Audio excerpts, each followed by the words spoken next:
Ya Tuhan Allah, ya Tuhan Yesus. Tuhan Yesus ya Tuhan Allah. Yesus itu bukan Allah. Saya bilang selama itu orang Kristen tuh nganggap itu Yesus itu adalah Tuhan, padahal bukan. Saya bilang gitu kan. Karena saya di sini dibuat menjadi seorang yang sirik. Bingung kenapa di Alkitab itu terdapat dua Tuhan, sedangkan setahu saya Tuhan itu satu. Tuhan itu kan katanya Tritunggal dalam satu. Tapi kenapa di sini dia dalam Alkitab menyebutkan dua? Tuhan Allah sama Tuhan Yesus. Berarti kita menyembah dua Tuhan dong, Mah. Terus kata orang tua saya, enggak, dia bilang gitu. Ya Tuhan, kata dia gitu. Ya Tuhan ya Tuhan kamu, dia bilang Tuhan Yesus. Lalu terus Tuhan Allah siapa? Ya Tuhan Allah, ya Tuhan Yesus. Tuhan Yesus ya Tuhan Allah. Jadi dibolak-balikin aja. Dari situ aja maksud saya udah nggak ada pendirian gitu loh. Sebenarnya Tuhan tuh siapa? Bismillahirrahmanirrahim. Ya ayyuhalladzina amanu udkhulu fis-silmi kaffah.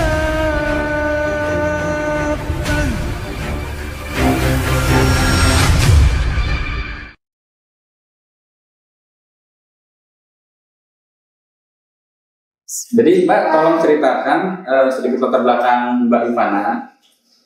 Sebelumnya Kristen Protestan dan aktif di gereja. Seperti apa?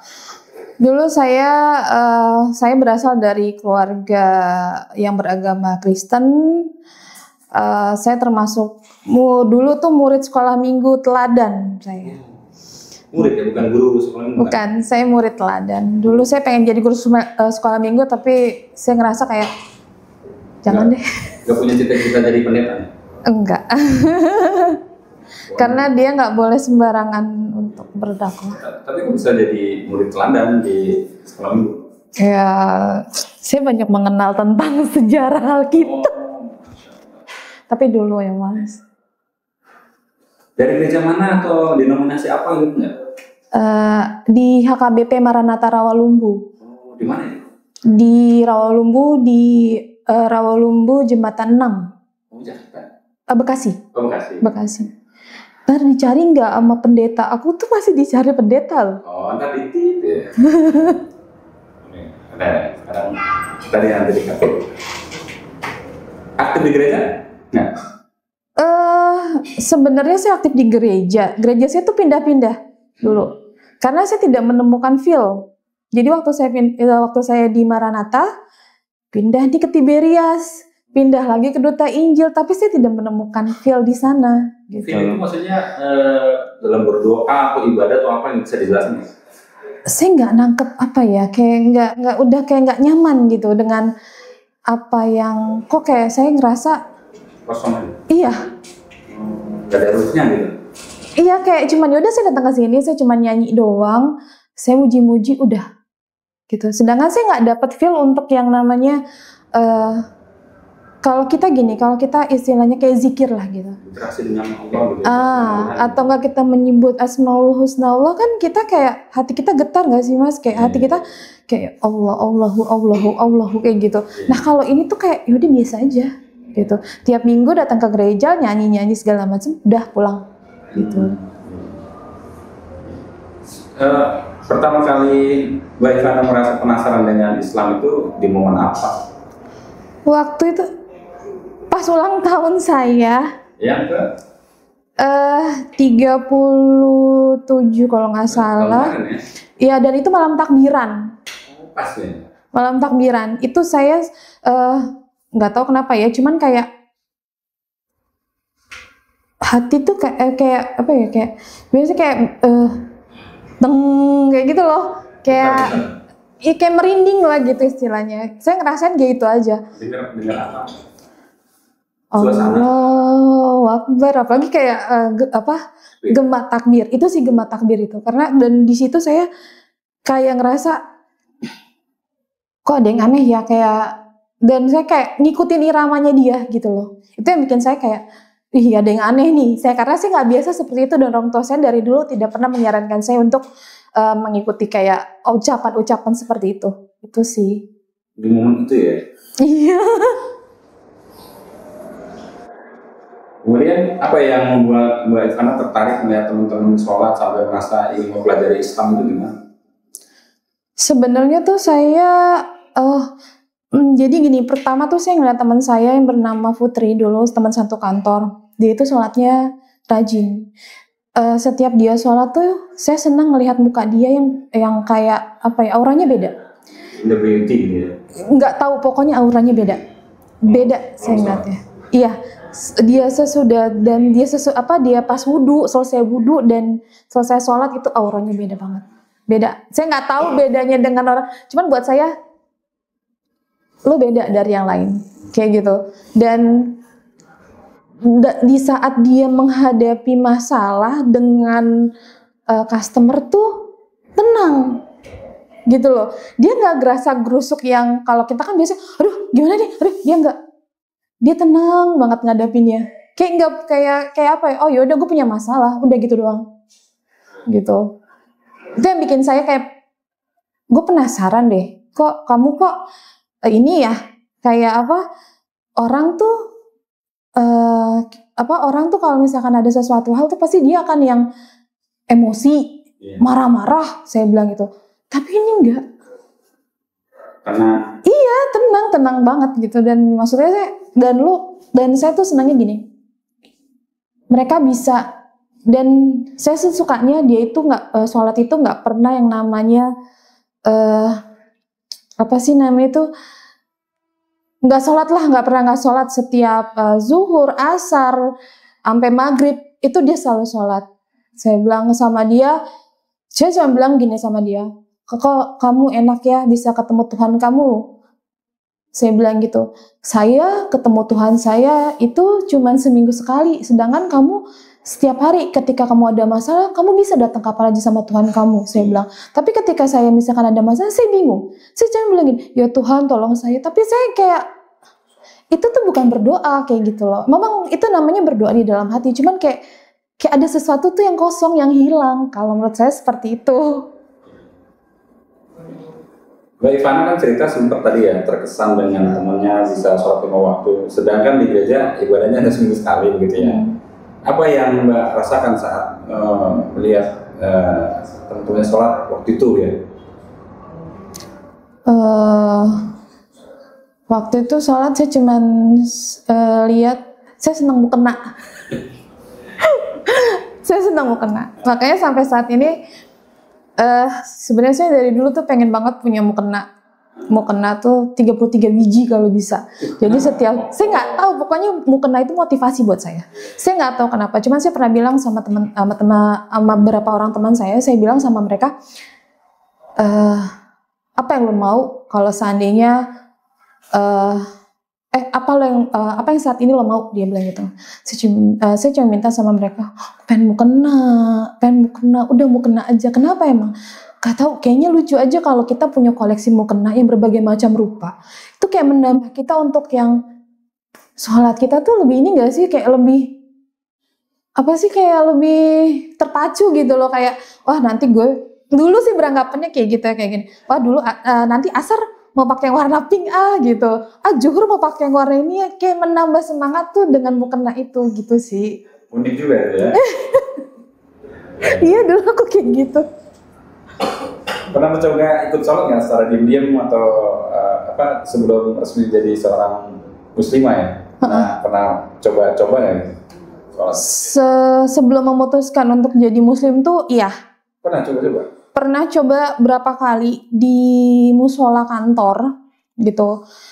Itu dalam keadaan tuh atasan nggak ada di tempat ya, karena di setiap sudut tuh pasti ada CCTV gitu. Dan kalau misalkan apa-apa pasti kan atasan selalu ngeliat kan, dan mereka pasti kan kayak, ada bos di kok si Ivana sholat kayak gitu kan. Saya takutnya ketahuan gitu. Saya pernah zuhur, saya lebih sering ke zuhur. Di zuhur itu saya pernah sholat, saya ngikutin teman saya, cowok apa cewek, Mas Jaya ada deh, pokoknya cowok saya ikutin sampai dia bilang, yaudah lo belajar aja dulu, dia bilang gitu. Tapi itu hanya sekali. Selebihnya saya belajar di YouTube-nya Ustadz Khalid bahasa lama itu. Karena dulu saya kenalnya dia sih, karena dia sering muncul di YouTube gitu. Nah, memang sampai sembunyi-sembunyi itu emang ngelarang sholat sama atasan itu? Bukannya itu sih, karena orang-orang banyak yang belum bisa menerima saya menjadi seorang. Jadi perjalanan saya itu pun pada saat memeluk agama Islam ini pun sebenarnya tidak baik-baik aja, gitu. Jadi Ceritakan semua. ya, ini aku ceritakan. Di sini doang aku bisa cerita. Dan ini pertama kali aku cerita. Jadi pertama kali itu aku masuk Islam, aku belajar dari YouTube itu karena aku nggak punya guru. Ya. Aku nggak punya teman-teman tuh nggak ada yang berani untuk ayo ikut gue. Nangkul gitu. Karena mereka ngerasa gini, ketika lo menjadi mualaf itu lo nggak bisa sembarangan orang. Mereka beranggapan seperti itu, jadi lo harus sama orang yang benar-benar mengerti agama, gue bilang gitu. Sedangkan saya sudah bilang gini, saya cuma mau sholat, saya bilang, karena sholat itu kan umum ya, saya bilang kayak gitu. Terus mereka tetap kayak, oh udahlah katanya, lo sendiri aja, dibilang gitu. Bahkan pada saat saya sholat tuh saya melihat handphone. Dan saat itu yang bikin saya, pertama kali saya sholat dan saya ketemu sama teman saya. Sebenarnya saya nggak mau cerita ini, cuman ini sakit hati banget saya. Saya dibilang gini, lo ngapain? Kata dia, sholat menggunakan handphone. Dia bilang gitu. Lo tahu nggak? Lo tuh orang berdosa. Dia bilang gitu. Lo nggak boleh menggunakan handphone. Dia bilang. Terus saya bilang gini, kenapa saya berdosa? Saya bilang, saya kan nggak punya guru. Saya bilang gitu. Dan saya saat ini lagi melihat handphone karena saya mau ibadah. Dia bilang, saya nggak punya apa sih namanya? Iya, saya bilang saya nggak punya guru atau tiang lah istilahnya buat menuntun saya bilang kayak gitu. Karena saya benar ngerasa ketika kita sudah mengucapkan syahadat, blank, itu saya rasain blank. Dan terus saya kayak ngerasa kosong gitu. Kosong bener-bener kayak saya nggak tahu. Dan saya tuh berapa hari ya bengong saya di situ. Gitu. Saya cuma bilang gini, setelah ini apa yang harus saya lakukan? Saya cuma mikir gitu doang. Terus saya mikir kayak gini, saya tahu, saya bilang mungkin sholat saya bilang itu, oke saya di rumah, saya di kamar, saya diem sholat, terus saya di kantor, saya diem sholat, pasti dibilang lo tuh nggak boleh ngeliat handphone, nggak ada yang namanya boleh ngeliat handphone dalam apa bersolat, dia bilang gitu kan. Muslim. Ya Allah. Terus sampai saya bilang kayak gini, ya udah kasih tahu saya bilang itu di dalam Al-Qur'an di mana ditulis bahwa kita nggak boleh melihat handphone gitu kan. Ya pokoknya nggak boleh katanya gitu. Lo kalau lo melanggar lo orang berdosa, dia bilang gitu. Terus saya langsung kayak, sakit hati saya di situ. Saya bilang saya saya sebagai mualaf saya tidak disambut di sini, tapi saya disakitin, saya bilang kayak gitu.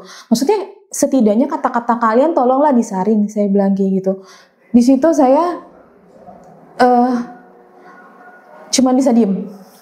Saya diem. Terus kan teman saya cuma bilang kayak gini, Mbak, dia bilang gitu, lo yakin Mbak katanya menjadi Islam, dia bilang gitu. Kenapa? Saya bilang, Mbak tahu nggak Islam tuh berat. Dia bilang. Terus saya belum tahu tadi awalnya dia bilang seperti itu maksudnya apa. Berat apaan? Dari pakaian Mbak. Dia bilang, lo maaf ya ini bahasa gaul ya. Iya kata dia gini, lo lihat gue tuh pakai jilbab itu karena emak gue, kata dia gitu. Gue tuh pakai hijab kayak gini bukan dari hati gue tapi dari emak gue, kata dia gitu kan. Makanya lo lihat gue sekarang pakaian gue kayak begini, ini gue masih kelihatan nih, gue masih kelihatan. Terus kata saya gini, ya udah itu kan masing-masing pribadi orang dan saya nggak pernah mengganggu. Tapi lo yakin, katanya Islam itu berat, dia bilang gitu kan. Itu dari situ saya belum ngerti sebenarnya, saya belum paham tentang itu. Terus sampai akhirnya gak lama saya memutuskan buat berhijab. Itu udah syahadat? Udah syahadat, tapi pada saat itu saya belum berhijab. Gitu. Jadi saya kayak masih, karena kan saya menjaga perasaan orang tua saya masih menjaga perasaan orang-orang kantor juga, atasan saya, karena atasan saya pasti belum terima itu gitu. Dan kok nggak bisa terima, kenapa? Karena apa ya, bisa dibilang tuh ketika kita berpindah menjadi seorang murtad tuh, orang tuh udah pikirannya tuh kayak, Emang perusahaan melarang orang untuk berpindah keyakinan atau gimana? karena belum ada. Ini aku kerja di kursus bahasa Inggris yang rata-rata semua orang Batak. Iya. Gitu. Dan itu belum, mungkin ada yang sudah jadi mualaf tapi itu dia sudah lama dan itu dia menikah gitu. Dan saya tuh maksudnya yang benar-benar yang tadinya bahwa saya tahu saya orang Batak, saya seorang Kristiani, terus tiba-tiba kok lu punya perasaan, kok lu punya sih keinginan buat menjadi seorang mualaf kayak gitu loh. Lu tahu Islam begitu. Karena mereka tuh kayak menganggap tuh Islam itu tuh dalam tanda kutip ya, kayak Islam tuh orang Islam tuh ya gitu deh, dia bilang gitu. Negatif ya? Iya, negatif dia bilang. Bahkan orang tua saya pun sebenarnya nggak suka dengan Islam, mereka menentang banget dengan Islam. Emang nggak sukanya kenapa sih dengan Islam? Kan kita pengen tahu nih. Kalau orang tua tuh nggak sukanya karena dia selalu, kalau saya tanya kenapa, dia bilang kata Nabi Muhammad punya istri banyak, dia bilang gitu. Nabi Daud lebih banyak. Itu sih yang bikin saya bilang gini, bukan, itu ada ceritanya seperti itu, saya bilang gitu. Tapi mereka tidak terima, mereka hanya mengambil garis besarnya aja gitu. Dan mereka, jadi kita waktu itu pernah punya kejadian, kita punya toko waktu itu, toko baju. Nah, adalah ibu-ibu yang pakai baju cadar sampai dari atas sampai bawah tutup semua. Disitulah kayak diem-diem tuh dia punya niat jahat di situ. Iya, mama saya sampai bilang, dia tuh nyembunyi, itu tas mama tuh disembunyiin di ininya dia, dibilang gitu kan. Orang tua saya trauma karena nggak pernah ngalamin hal itu, gitu. Terus saya nggak ngebantah apapun ya, saya diem, saya cuma bilang nggak semua kayak gitu, itu pribadinya mereka, bukan agamanya mereka, saya bilang gitu. Karena kalau kita tuh kayak gini dia, jangan menjudge sebuah agama, saya bilang gitu. Judge itu adalah orangnya, saya bilang. Karena agama itu semuanya baik, saya bilang itu. Kalau saya dibandingin dengan Islam dijelek-jelekan, saya selalu ngebandingin dengan Kristen, saya bilang. Orang Kristen juga sama kok, orang Kristen juga penjahat, saya bilang kayak gitu.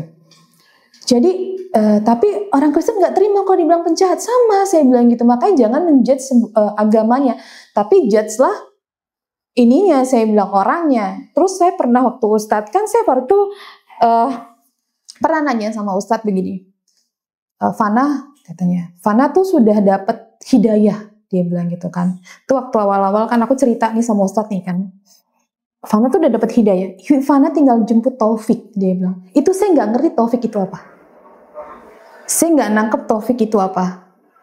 Saya mikir tapi nggak nemu jawabannya. Dan dia pun nggak masih tahu itu. Jemput taufik katanya, atau enggak nanti taufik yang akan menjemput kamu, dia bilang. Orang Saya cuma mikir ke taufik itu apa, kayak cahaya, saya mikirnya gitu doang. Terus dia bilang gini, saya tanya sama dia, Ustadz, sebelum saya masuk Islam, saya tuh nanya sama orang-orang yang saya kenal, siapa Rasulullah itu, saya bilang gitu. Dan jawaban mereka tuh tidak mengena ke saya, mereka cuma bilang dia itu nabi. Dia bilang, iya. Terus saya bilang gini, kalau Nabi Muhammad itu nabi, kenapa ada orang yang bilang cinta Rasulullah, cinta Rasulullah, dia bilang gitu. Saya bilang gini, cinta itu kan pengorbanan. Saya bilang, cinta itu kayak, nih hati lo tuh kayak cinta banget, cinta tuh cinta, saya bilang gitu. Kayak rasa ketertarikan yang luar biasa, saya bilang gitu. Beda sama suka ya, saya bilang gitu. Terus rata-rata tuh jawabannya tuh cuman ya itu Nabi Muhammad gitu-gitu doang kan. Terus dia yang utusan Allah, iya saya tahu, saya bilang gitu. Tapi apa bikin saya cinta sama Rasulullah, saya bilang gitu. Karena gimana caranya saya pengen, akhirnya saya kena Rasul itu siapa. Terus pas itu ternyata Ustadznya yang jawab. Ustadz bilang gini, Rasulullah itu dia itu orang yang memberikan syafaat, dia bilang gitu. Dia memberikan syafaat. Kalau misalkan, dia ngomong tentang pahala, dia bilang. Terus saya bilang, pahala itu apa? Saya bilang, karena saya di dalam Kristen itu selalu mengenal ketika lo berbuat baik, lo akan mendapatkan kebaikan. Tapi di Islam nggak seperti itu, dia bilang. Ketika kamu berbuat baik kepada orang, mau orang itu berbuat baik lagi kepada kamu atau tidak, kamu akan mendapatkan pahala. Pahala itu adalah bekal kamu nanti, dia bilang gitu. Atau ketika kamu di jalan nih, misalkan Allah catat nih pahala kamu 99%, dia bilang gitu. Terus tiba-tiba kamu di jalan mau keserempet, mau ketabrak mobil. Terus kata Allah turunin satu pahalanya dia untuk melindungi dia. Itu pahala kamu, dia bilang gitu. Dari situ saya ngerti, oh iya, jadi ini bedanya, saya bilang gitu. Karena dan saya ngerasain itu. Saya ngerasain sebelum saya pindah lah istilahnya gitu. Saya ngerasain orang-orang yang selama ini saya kasih seneng, saya traktir mereka, saya ajak mereka jalan-jalan. Istilahnya saya tuh dulu tuh selalu membahagiakan orang gitu. Ternyata pas saya masuk Islam dan dalam keadaan saya tidak baik-baik saja, mereka bukannya membantu saya gitu loh. Saya dulu bisa dibilang tidak pernah maksudnya tidak pernah yang namanya meminta tolong atau apalah sama orang gitu, karena saya selalu ngerasa saya bisa dengan diri saya sendiri kayak gitu. Tapi sampai akhirnya tuh saya sadar di situ, saya sadar tidak semua orang yang kamu bantu, yang kamu tolong itu akan timbal balik ke kamu gitu. Dia tidak dan ternyata kebanyakan orang yang tadinya saya senangi, bukannya saya istilahnya saya buat senang lah dia, malah dia adalah orang yang paling membuat saya sakit hati sih. Itu aja. Itu yang bikin saya, sebenarnya saya sempat kecewa ya, jujur, bukan, maksudnya saya belak-belakan aja, saya nggak mau jadi orang munafik. Saya sempat kecewa gitu. Saya kecewa karena saya ngerasa tuh gini, lo ini Islam gitu, tapi siapa? Lo ini tuh Islam, saya bilang gitu, tapi kok lo nggak tahu kalau ternyata sebuah aib itu tidak boleh diceritakan ke orang, saya bilang kayak gitu. Ini aib loh, saya bilang gitu. Kenapa kamu menceritakan semua aib saya ke orang-orang, saya bilang kayak gitu kan.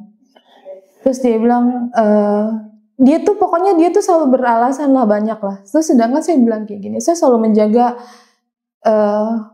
hubungan saya dengan orang lain ya. Saya selalu menjaga apa yang mereka ucapkan, saya simpan baik-baik gitu. Karena sekarang saya udah berpikir gini, lo hanya ingin gue menjadi pendengar. Selebihnya ya gue hanya mendengarkan gitu. Mau kayak ya aku nggak mau tahu deh urusan, maksudnya ya udah lo begitu cuma dengar, tapi gue nggak mau terlibat dalam apa, maksudnya bukan nggak mau terlibat kayak nggak gini. Kalau di saat kita, dan aku baru tahu gini dalam Islam tuh, ketika kamu melihat, kamu mendengar, lebih baik diam. Itu yang aku tahu dalam Islam. Jadi kalau dulu kan emosi saya dulu tuh sebelum saya masuk Islam tuh emosi saya berkobar-kobar tuh dulu, banget. Jadi ketika saya disenggol dikit aja gitu. Tapi kalau sekarang astagfirullah, ya Allah, kayak gitu. Ya Allah, saya cuma gitu kayak gini. Ada kayak kalau di Islam kan gini, ketika lo emosi, lo marah, lo istighfar itu kan kayak menahan kita dari itu ya. Nah itu makanya saya kayak baru saya sadar ternyata, dan pada saat saya ngeliat Al-Quran pun saya sadar kalau di situ adalah norma hidup, karena setiap hidup itu pasti dia harus punya aturan. Nggak boleh, kita tuh napas aja sebenarnya mau lo diperhitungkan gitu. Saya mikirnya begitu ya, kayak gini. Saya jadi orang Kristen gitu. Terus saya merasa kayak gini, Alkitab tuh cerita buat saya. Saya bilang gitu.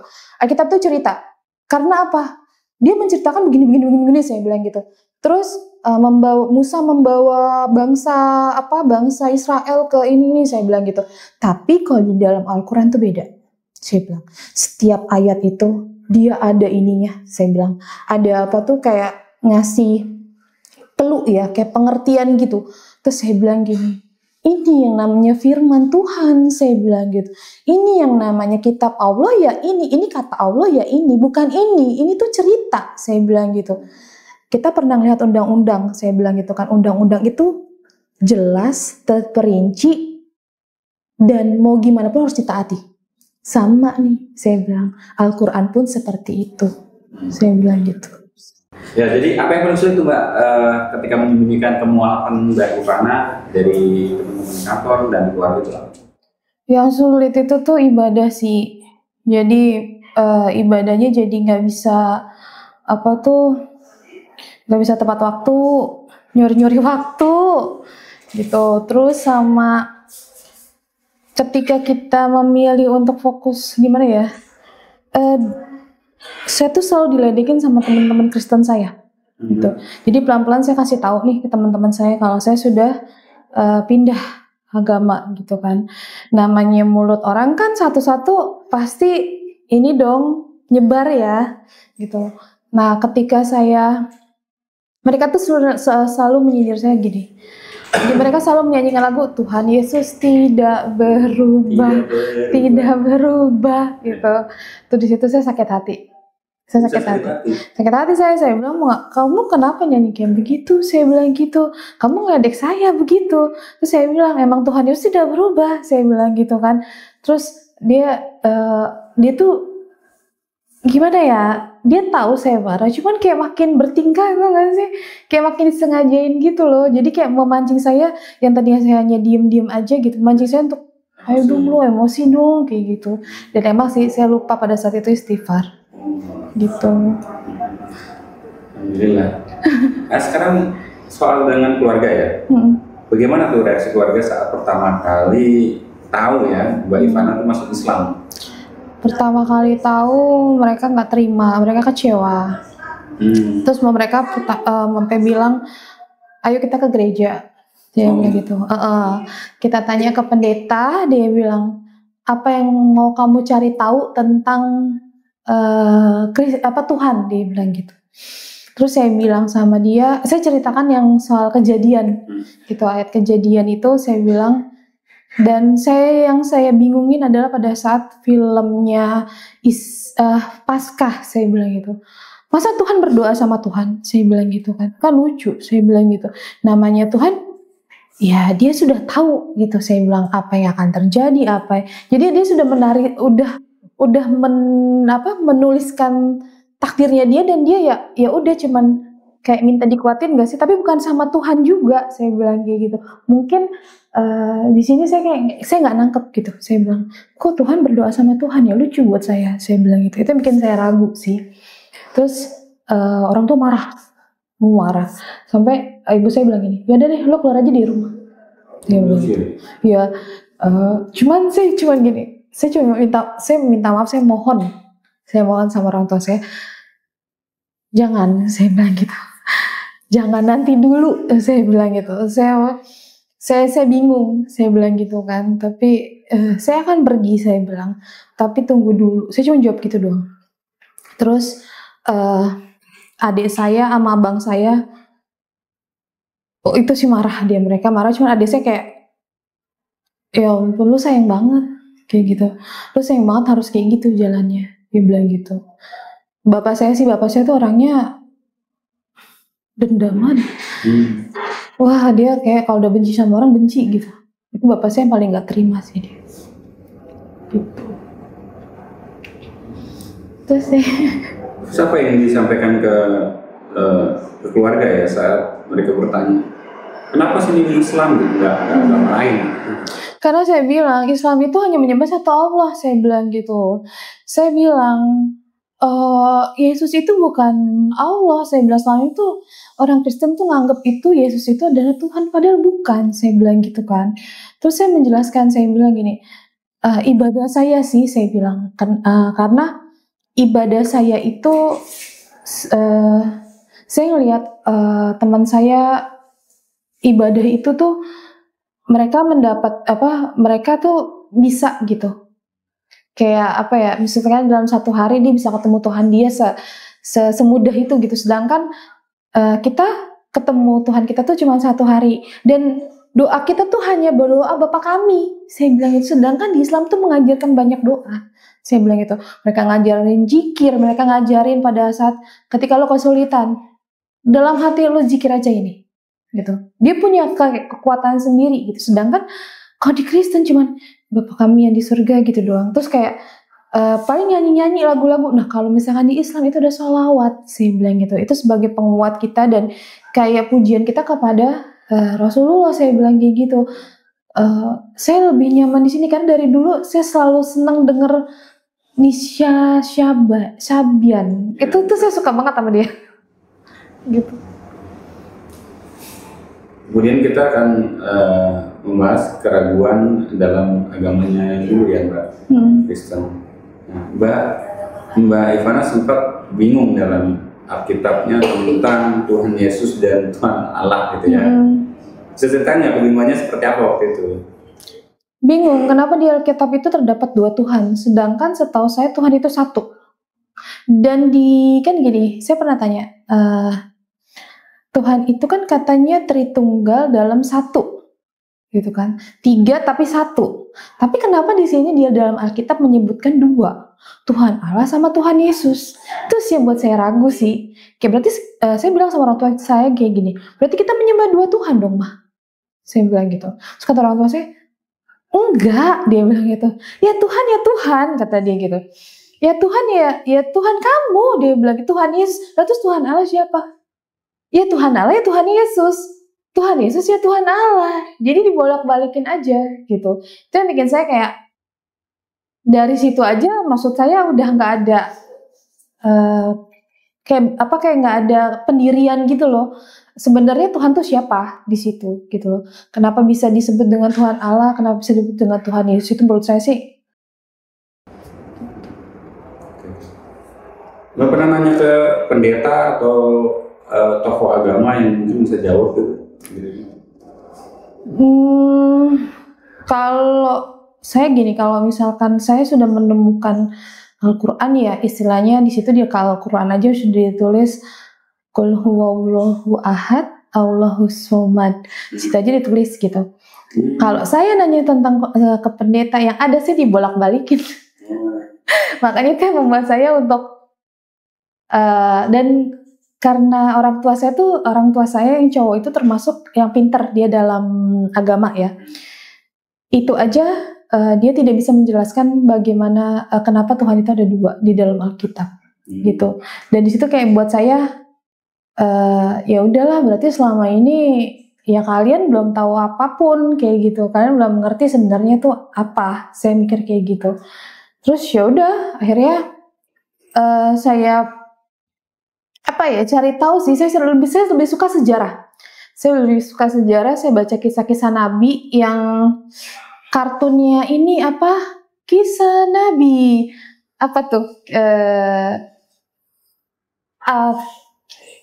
Sabi pokoknya ada gitu. Saya selalu nonton itu ceritanya Nabi Muhammad dari awal sampai akhirnya gitu kan. Terus kayak makanya saya pelan-pelan saya tahu, karena memang dulu di Alkitab pun saya senang tentang ya Nabi Musa, Israel dengan Palestina itu. Terus kenapa? Iya memang semua sudah tertulis gitu, dan pada saat saya bandingkan antara Alkitab sama Al-Quran ternyata itu sama. Tapi di Alkitab itu seperti cerita dibuatnya. Jadi kayak kalau di Al-Quran kan Qul huwallahu ahad. Nah dia tuh bisa panjang gitu. Qul huwallahu ahad, ada lagi nanti nih panjangannya nih macam-macam kayak gitu. Tapi kalau misalkan di Al-Quran gitu. Udah, ini ini titik, lu udah nggak bisa lagi mau ngebantah, lu panjangin apapun, mau lu itu nggak bisa, karena ini udah Al-Quran kayak gitu. Itu sih. Berarti tidak pernah menemukan jawaban yang memuaskan ya tentang ketuhanan ya, tauhid itu ya. Iya. Iya. Terus ada diskusi nggak sama teman-teman agama Kristen dulu atau teman Muslim? Enggak, karena dulu aku nggak terlalu deket banget sih sama teman-teman Kristen yang lain ya, karena buat aku kayak mereka datang ke gereja, mereka hahaha, mereka nyanyi, mereka berdoa, mereka melakukan tugas mereka di sana, cuman ya hanya sebatas itu aja gitu. Makanya saya bilang gimana ya, kayak setiap minggu sih melihat mereka kegiatannya seperti itu aja gitu. Saya kadang suka mikir gini, mereka tuh dapat feel nggak ya kayak gitu loh. Mereka tuh nemuin kecocokan nggak ya di situ, kayak gitu loh. Itu doang sih yang saya pikirin sih. Sebelum lanjut yang tentang kerabat dalam Kristen ya, ada satu pertanyaan yang ketinggalan terhadap menghadapi keluarga tadi. Nah, bagaimana kondisi hubungan Mbak Ivana ya dengan keluarga sekarang setelah menjadi seorang mama? Sekarang ya, sekarang tuh orang tuaku tuh kayak, aku tuh pernah bikin salah sama orang tuaku. Jadi ini aku buka, aku buka air ya. Ya Allah. Waktu itu saya saking sudah stresnya waktu itu. Saya stres, saya bilang sama teman saya nggak kuat, saya bilang kepala saya sakit. Gue bilang setiap kali saya mengingat sesuatu kepala saya sakit, saya bilang gitu. Akhirnya teman saya ngajak, jadi ada saudaranya dia bilang ini, lo cerita deh sama saudara gue, dia bilang gitu kan. Saya cerita, saya nangis di situ. Saya bilang, saya mesti gimana? Terus katanya gini, lepasin. Dia bilang, lo harus bisa. Dia bilang gitu. Kenapa? Saya bilang, memang ada yang tidak suka sama kamu satu orang itu. Dia bilang. Saya langsung mikir, saya tahu dari awal saya sudah ngerasain memang ada satu orang yang tidak suka dengan saya, tapi dengan cara yang tidak baik. Itu di situ tuh mas, saya cuma gini, ya Allah, saya baru tahu Islam tuh lebih mudah. Apa ya? Ketika kita melakukan hal-hal goib tuh Islam lebih mudah kena gitu loh. Itu sih yang bikin saya kayak, oh, ternyata Islam kok gitu ya. Itu sebenarnya bikin saya kayak, perasaan dulu saya nggak ada hal-hal kayak begitu gitu loh. Mungkin saya nggak sadar kali ya dulu ya sebelum saya menjadi mualaf. Cuman kok saya sekarang ngerasa kayak, kenapa sekarang saya lebih banyak diserang ya, kayak saya bisa gini mas, kayak kemarin. Itu kemarin saya nggak pernah datang ke sini itu bukan karena sesuatu hal, karena emang kondisi saya sedang drop. Jadi saya sakit, tiba-tiba sakit, tiba-tiba enggak, tiba-tiba sakit, tiba-tiba enggak, gitu. Karena saya tahu ada sesuatu yang nggak bagus.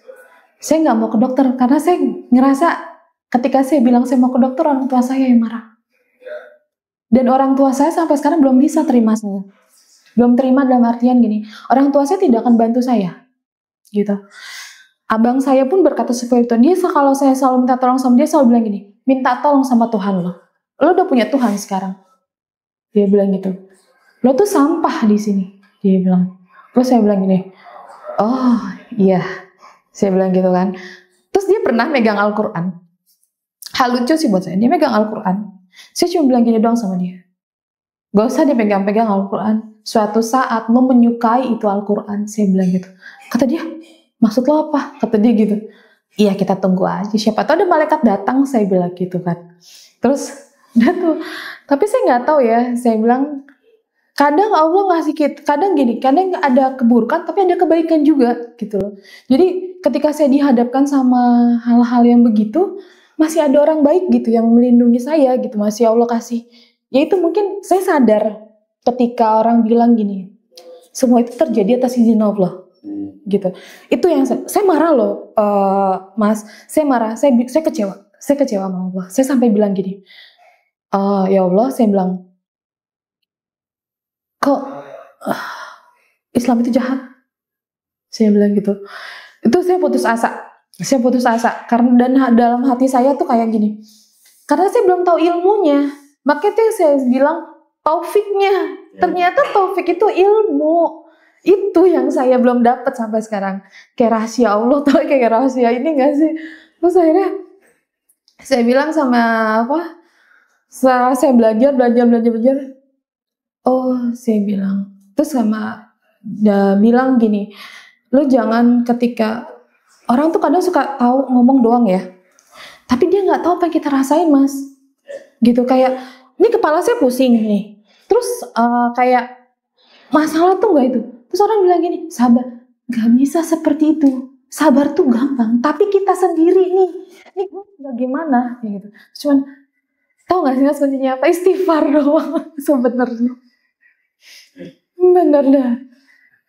Dan sampai sekarang orang tua tuh masih belum terima. Belum terima karena dia belum terima. Aku dulu pernah ngebohongin mereka dengan aku menikah. Kedua, ternyata hutang-hutang aku pada belum selesai. Gitu. Sedangkan saya tahu tujuan keluarganya mantan saya ini adalah ketika saya sudah berhenti untuk memberikan mereka, hutang-hutang saya ini akan jadi ancaman buat mereka. Karena mereka tahu detail-detailnya di situ. Dan saya nggak tahu apa yang akan mereka buat nanti ke depannya. Cuman sih kayak, yaudah lah gue bismillah. Antara gue hadapin atau gue menghindar. Kayak gitu. Cuman kayak kemarin tuh waktu ada kajian yang Daruroh itu bilang gini. Ketika Allah udah ngasih kamu keberanian, Allah udah, kalau kamu udah yakin sama di jalannya Allah, maju aja terus, kayak gitu. Udah lu nggak usah takut. Terus tadi saya sempat cerita sama teman saya bilang, saya harus gimana dong? Saya bilang gitu. Saya nggak berani cerita. Saya bilang gitu. Saya mau mendingan pulang. Saya bilang, saya mau pulang. Terus kata dia gini, Kak, kata dia, kamu mendingan cerita aja biar hidup kamu enteng. Tapi gue nggak bisa. Gue pulang aja nih ke Bekasi. Jangan bilang-bilang mereka ya. Saya bilang gitu kan. Terus, tapi saya mikir lagi kan. Saya kalau nggak yang Cevero sama si Keke kan. Dari tadi, aduh saya bilang, saya gimana ya, terus si Ustadznya juga ngomong gini, udah nanti aja gitu kan, gitu-gitu. Aduh saya bilang saya galau, terus saya bilang gini, gue pulang aja tapi jangan bilang gue pulang ya, saya bilang kayak gitu. Tapi kayak, Van, lu tuh udah janji sama orang, pulang ini datang gitu kan. Yaudah, amanah. Bismillah. Sekarang kembali lagi soal keraguan dalam Kristen yang tadi kelewat saja. Apakah kebingungan tentang konsep Tuhan di agama sebelumnya itu menjadi titik awal Mbak Ivana akhirnya mencari kebenaran? Iya. Bisa cerita? Dari awal saya membaca itu, terus akhirnya saya mengenal Al-Quran. Di situ saya nanya juga sama beberapa teman Muslim. Saya tanya sama mereka, kamu percaya sama Allah? Saya bilang gitu. Terus mereka bilang, saya percaya sama Allah. Kamu yakin sama Allah? Saya bilang gitu. Saya yakin sama Allah. Terus saya sempat ragu di situ. Ragunya itu adalah ke orang tua. Karena waktu saya syahadat, yang saya ingat adalah orang tua saya. Saya nggak tahu kenapa. Dua-duanya? Iya. Tapi yang paling terekam di saya itu ibu. Saya nggak tahu kenapa. Apakah semua seorang mualaf itu ketika syahadat seperti itu atau tidak? Karena buat saya gini, ketika lo mengucapkan asyhadu alla itu, langsung tuh di situ. Terus saya nggak tahu, tiba-tiba saya teringat orang tua saya. Tuh. Ini proses hidayah ya. Pernah ada teman yang bilang jangan masuk Islam hanya karena penasaran. Bagaimana Mbak Ivana memahami nasihat itu? Iya, waktu itu kan dibilang jangan karena nanti takutnya kamu tersesat. Dia bilang itu karena kamu tuh orangnya semakin kamu penasaran, kamu semakin nyari tahu. Dia bilang gitu. Terus dia bilang santai aja, nanti seiringnya kamu dia bilang dia bilang kamu perbanyak aja bacaan. Kamu banyak baca Quran aja, dia bilang gitu. Makanya aku waktu itu pertama kali kenal surat Al-Ikhlas sama Al-Maidah. Cuma buat aku Al-Maidah berat banget aku baca, aku nggak kuat. Al-Maidah tuh aku nggak kuat. Sama waktu itu ya, yang bikin aku Al-Isra. Al-Isra, iya itu. Ternyata aku bilang, maka disitu aku bilang ini benar, aku bilang gitu. Ini sesuai dengan Alkitab.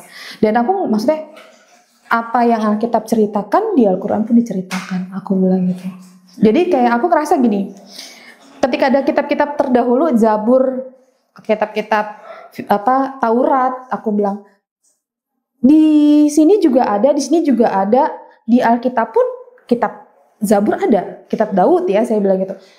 Dan kitab terakhir itu Al-Quran tuh menyempurnakan semua kitab-kitab, saya bilang gitu. Dan buat saya, ya memang ini, saya bilang, dan ini harga mati, saya bilang gitu. Udah, saya cuma bilang gitu doang. Apa yang akhirnya membuat Mbak Ivana mantap bahwa ini bukan hanya perasaan ya, tapi memang kemauan dari hati Mbak untuk masuk Islam? Yang bikin saya mantap itu ketika saya tahu bahwa kita tidak boleh bergantung kepada manusia, hanya bergantung kepada Allah. Dan jangan pernah menduakan Allah. Susah apapun hidup kamu. Karena saya di sini dibuat menjadi seorang yang sirik.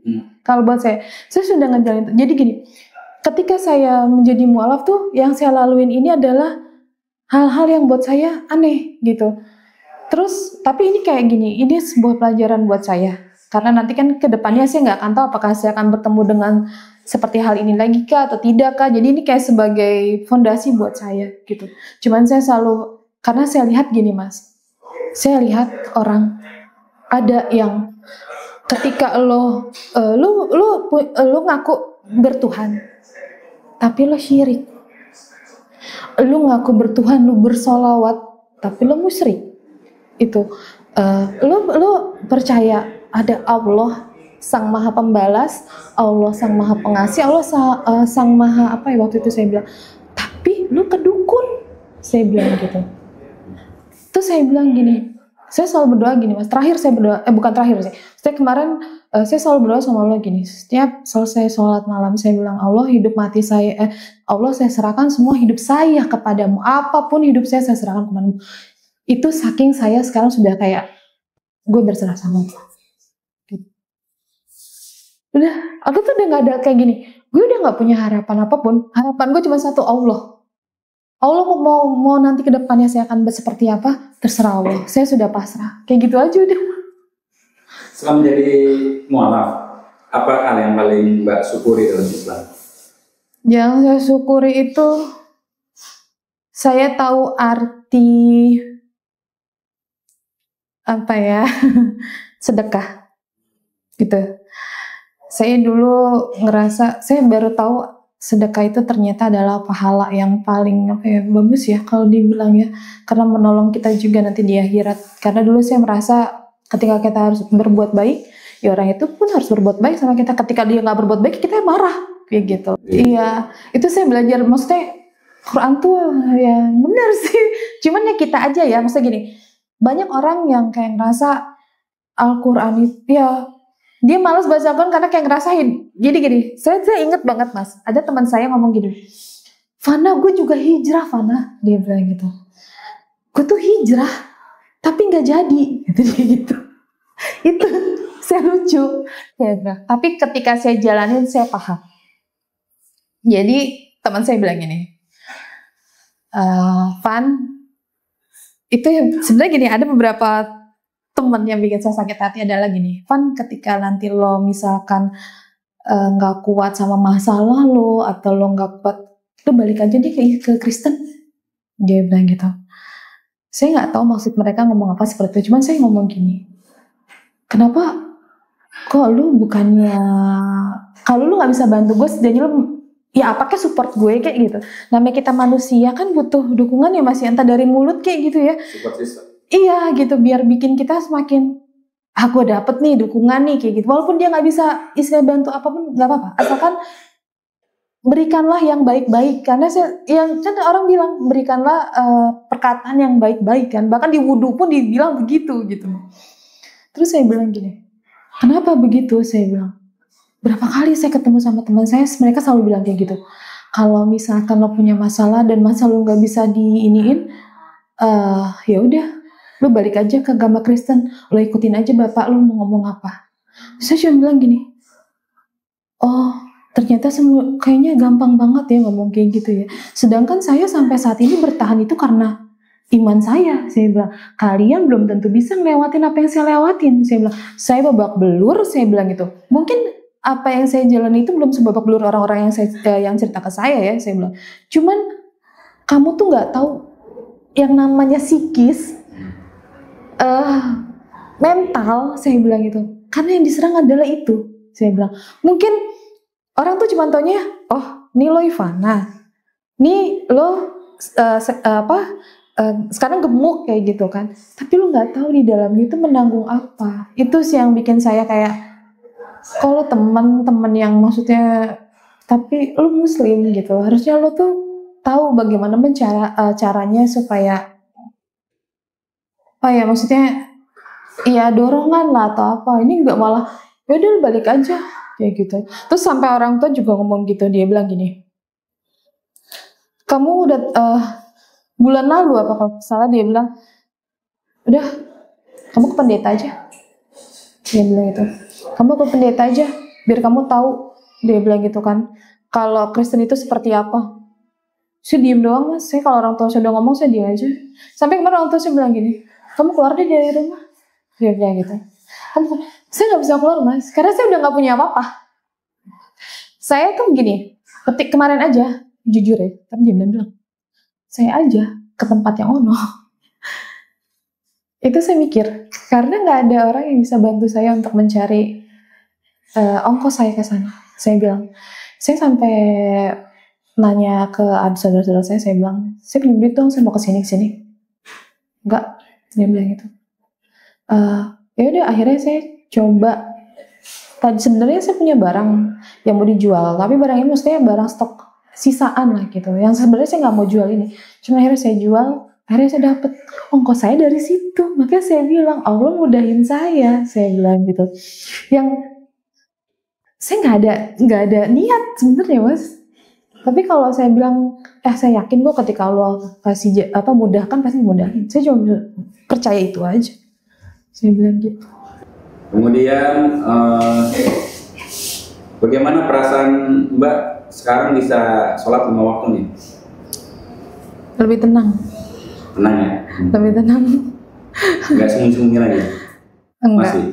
Sembunyi sih masih. Jadi aku kayak gini, ketika ada orang tua di ruang TV, aku di kamar kayak gitu. Tapi terkadang ketika aku sholat di ruang tamu, orang tua juga yang oh ya udah.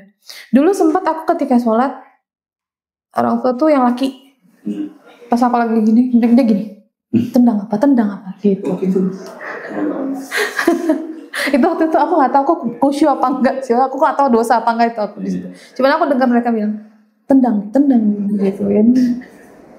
Apa pesan Mbak untuk teman-teman mualaf yang lain ya, yang masih takut untuk terbuka kepada keluarga?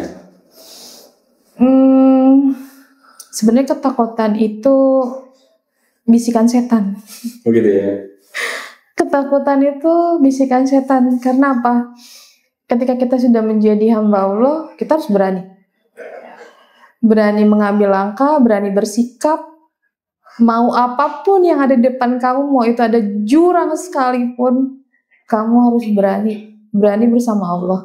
Jaga sholat. Karena saya percaya sholat itu adalah yang bikin kamu tenang.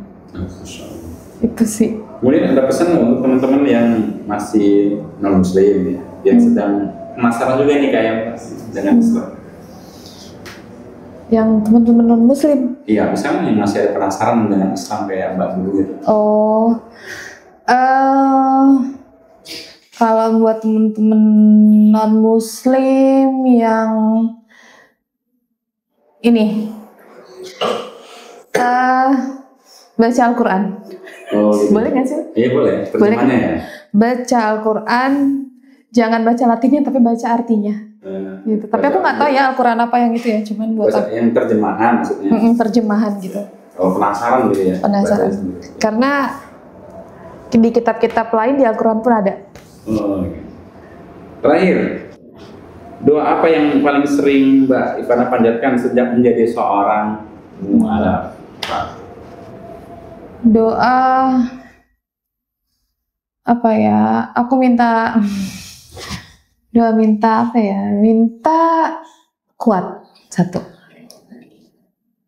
Terus kedua, aku minta takdir yang lebih baik. Gitu, karena aku udah pernah punya salah, aku pengen kehidupan yang lebih baik. Terus yang terakhir, keluarga menurut?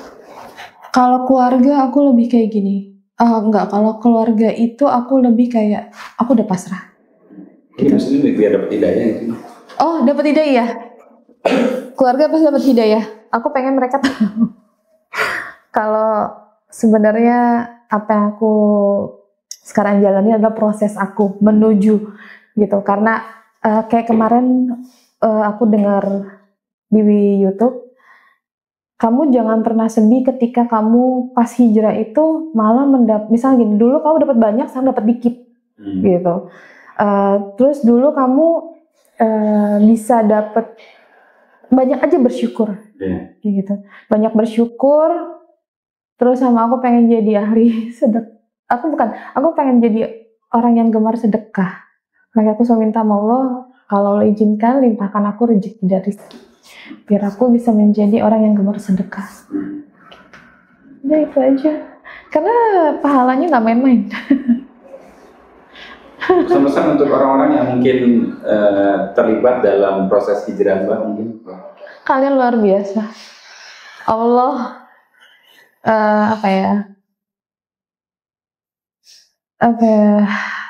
saya cuma bilang semoga hidup selalu diberkahi sama Allah. Kalian luar biasa, bahkan di saat di titik terendah saya pun mereka ngasih saya support, mereka ngasih bantuan secara materi dan non materi, khususnya buat MCI kemarin udah bantu saya. Kak Fandi, Kak Vero juga gitu. Pokoknya udah nggak tahu ya, bukan soalnya gini, kadang kita nggak akan pernah tahu siapa yang nolongin kita pada saat kita benar-benar ada di titik paling bawah yang kita ya Allah saya pasrah, tapi ternyata tiba-tiba orang ngasih, dan itu benar-benar terjadi. Itu sih yang bikin saya kayak, saya selalu minta sama Allah setiap ada orang, maksudnya gini, orang-orang baik itu selalu limpahin ya Allah, ketika mereka memberikan saya limpahkan terus baru tidak akan ada habisnya. Saya bilang udah gitu doang. Baik Pana, terima kasih atas sharingnya. Semoga menjadi amal jariah dan menjadi kebaikan bagi banyak orang ya. Amin. Barakallahu fiik. Jazakallah. Bismillahirrahmanirrahim. Assalamualaikum warahmatullahi wabarakatuh. Saya Fandi Wiyogo Gunawan dari Mu'alaf Center Indonesia. Alhamdulillah, Mu'alaf Center Indonesia berdiri sejak tahun 2014 dan sudah tersebar di berbagai provinsi di Indonesia. Dan juga Mu'alaf Center Indonesia telah mensyahadatkan ribuan orang untuk masuk ke dalam Islam. Mu'alaf Center Indonesia selain memiliki program yaitu pensyahadatan, memiliki program-program lain yang meliputi dari pendampingan, pembinaan, serta advokasi terhadap mu'alaf. Selain program pensyahadatan, Mu'alaf Center Indonesia memiliki program di daerah 3T, yaitu daerah yang tertinggal, terdepan, dan terluar. Di mana daerah-daerah 3T ini adalah daerah-daerah yang memiliki muslim secara minoritas atau kecil prosentasenya dibanding agama-agama lain di daerah tersebut. Maka dari itu, Mu'alaf Center Indonesia memiliki program pembinaan terhadap mu'alaf-mu'alaf ataupun muslim yang berada di dalam daerah yang memiliki muslim secara minoritas. Mu'alaf Center Indonesia melakukan program 3T ini adalah untuk membentengi akidah dari saudara seiman kita yang berada di sana. Karena akidah mereka ini sangat rawan dan rentan untuk dimurtadkan kembali atau keluar dari Islam kembali. Mu'alaf Center Indonesia mengajak kepada saudara muslim di luar sana untuk memberikan effort terbaik kepada Mu'alaf Center Indonesia supaya kami bisa terus menjalankan program-program ini dengan baik. Mu'alaf Center Indonesia mengajak sahabat ngaji cerdas untuk ikut berkontribusi dalam program-program Mu'alaf Center Indonesia yang meliputi pembinaan, pendampingan, serta advokasi mu'alaf, serta di daerah program 3T. Bagi sahabat ngaji cerdas yang ingin bersama-sama berkontribusi dalam dunia dakwah dan juga mendukung program dakwah Mu'alaf Center Indonesia, bisa melalui nomor rekening Bank Syariah Indonesia 99777888762 atas nama Mu'alaf Center Indonesia. Untuk konfirmasi bisa ke admin ngaji cerdas di nomor 0821 1315 5743. Bagi sahabat ngaji cerdas yang sudah ikut berkontribusi kepada dakwah Mu'alaf Center Indonesia, kami ucapkan jazakumullah khairan katsira. Sultan Parfum, parfum para perindu surga. Nah, di sini ada 4 macam produk nih. Yang pertama, parfum dengan aroma Raudhah, Hajar Aswad, Kasturi, 2000 bunga dengan aroma-aroma yang menyesuaikan dengan suasana di Mekah ataupun Madinah. Teman-teman sama saja dengan membantu operasional dakwahnya channel YouTube Ngaji Cerdas. Nah, luar biasa kan? Dengan harga berapa teman-teman sekalian? Cukup dengan 90 ribuan saja. Semua teman-teman bisa dapatkan hanya dengan 90 ribuan rupiah. Nah, jadi tunggu apa lagi teman-teman ya? Segera hubungi di sini nih.